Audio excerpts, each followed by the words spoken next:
السلام علیکم ورحمۃ اللہ وبرکاتہ۔ الحمد للہ رب العالمین والصلاة والسلام علی رسولہ الکریم۔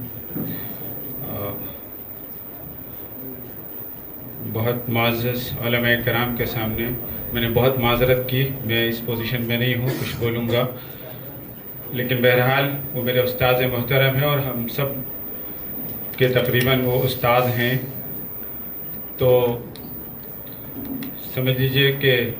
یہ ایک طرح کا ایک موقع بھی ہے کہ ہمیں اس شخصیت کے تعلق سے چند تذکرے کی توفیق مل جائے۔ حضرت مولانا سلمان حسینی ندوی رحمۃ اللہ علیہ،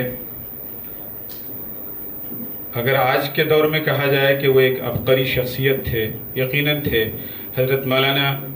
محمد الیاس مخلص صاحب نے بہت دردمندانہ انداز سے کہہ دیا کہ جو چیزیں لینے کی ہے وہ لی جائے، اور جو چیزیں اختلافات کی ہے وہ ہم اپنے بڑوں کے حوالے کرتے ہیں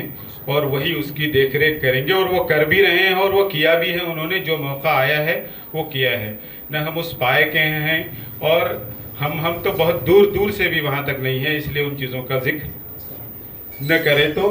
بہتر ہے۔ حضرت مولانا سلمان حسینی ندوی، ایک حسینی خون ان کے رگ و جسم میں دوڑتا تھا، اور دیکھا جائے کہ وہ اسلام اور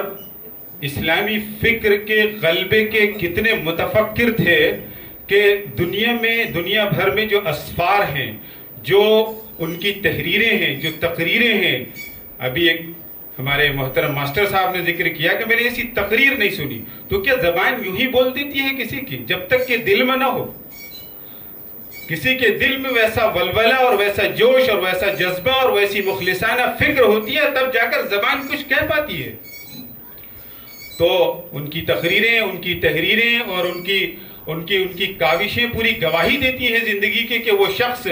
شب و روز اسلام کے غلبے کے لیے متفکر رہا کرتے تھے، اور یہی ہے ان کی زندگی کا عنوان ہے جمعیت شباب الاسلام۔ وہ ندوے کے استاذ ہوتے تھے، لیکن کیا بات تھی کہ انہوں نے فکر اقبال کو زمین پر جلا دینے کے لیے جمعیت شباب الاسلام کی بنیاد ڈالی، کہ وہ علامہ اقبال جو مسلم نوجوانوں کو مسلمان بن کر جینے کی فکر دے رہے تھے، حضرت مولانا سلمان حسینی ندوی رحمۃ اللہ علیہ اس کو پریکٹیکلی طور پر زمین پر اتارنے کی کوشش کر رہے تھے۔ اور ایک ہی جگہ نہیں، ان کی فکر آپ دیکھیں گے کہ وہ کہیں خالی ندوے میں نہیں، وہ ندوے کے طلبہ کی ذہانت کو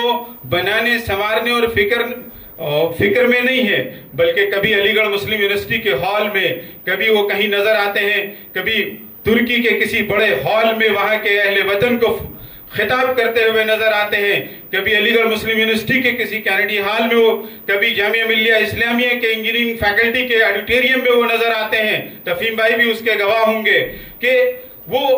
دنیا بھر میں جہاں کہیں بھی گئے اسی اسلامی فکر کو جلا دینے کے لیے انسانی ذہنوں کو جھنجھوڑا، امت محمدیہ کے ذہنوں کو جھنجھوڑا اور اس کی طرف راغب کرنے کی بھرپور کوشش کی ہے۔ اس کے صرف تقریریں نہیں کی، بلکہ دنیا بھر میں تحریریں اور کاوشیں کی انہوں نے۔ اللہ تعالیٰ، بلکہ ایک خطاب ان کا سنا دوں کہ انڈیا اسلامی کلچرل سینٹر میں جب میں جامعہ ملیہ اسلامیہ کا طالب علم ہوتا تھا، اور اس وقت شاید تفہیم بھائی بھی وہیں ہوتے تھے جامعہ ملیہ اسلامیہ میں، تو ایک بڑے دانشور ہیں پروفیسر طاہر محمود صاحب، قانون کے بڑے ماہر ہیں ہندوستان کے، انہوں نے کچھ نظام مدارس پر حالانکہ عنوان نہیں تھا، لیکن نظام مدارس پر، نصاب مدارس پر کچھ تنقید کی اور کچھ منفی تبصرہ تھا ان کا، اور وہ کچھ سجھاؤ دے رہے تھے۔ تو وہ سائنس کو کمپیریٹیولی کچھ کہنا چاہ رہے تھے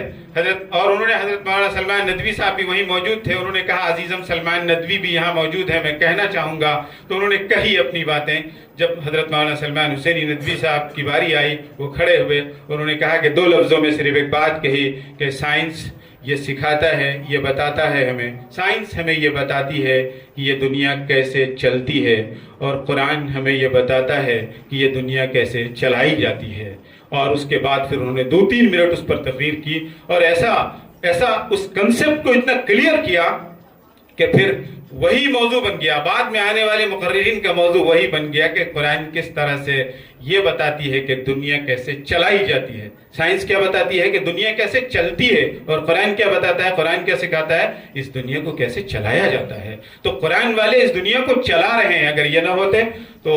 حضرت مولانا سلمان حسینی ندوی صاحب اسلام کے ایک بہترین ترجمان، ندوے کے ایک بہترین ترجمان تھے، اور پوری دنیا میں بلکہ اسلام کی لاد رکھی ہے۔ ہم نے یہ بھی دیکھا ہے کہ رام لیلا میدان میں وہ کھڑے ہوتے ہیں اور پورے انڈیا کے، پورے بھارت کے مسلمانوں کا سر فخر سے بلند کرتے تھے کہ امام حرم بھی تنگ رہ جاتے ہیں کہ بھئی یہ ایک ہندوستانی عالم کس طرح سے بول رہا ہے۔ ٹرکی میں وہ خطاب کرتے ہیں تو وہاں کے وہ جو عربی نسل ہیں وہ خود تنگ رہ جاتے ہیں کہ یہ ایک ہندی نژاد نوجوان کس طرح سے خطاب کر رہا ہے اور کیسی زبان اور کیسا بھاشا استعمال کر رہا ہے۔ آج جو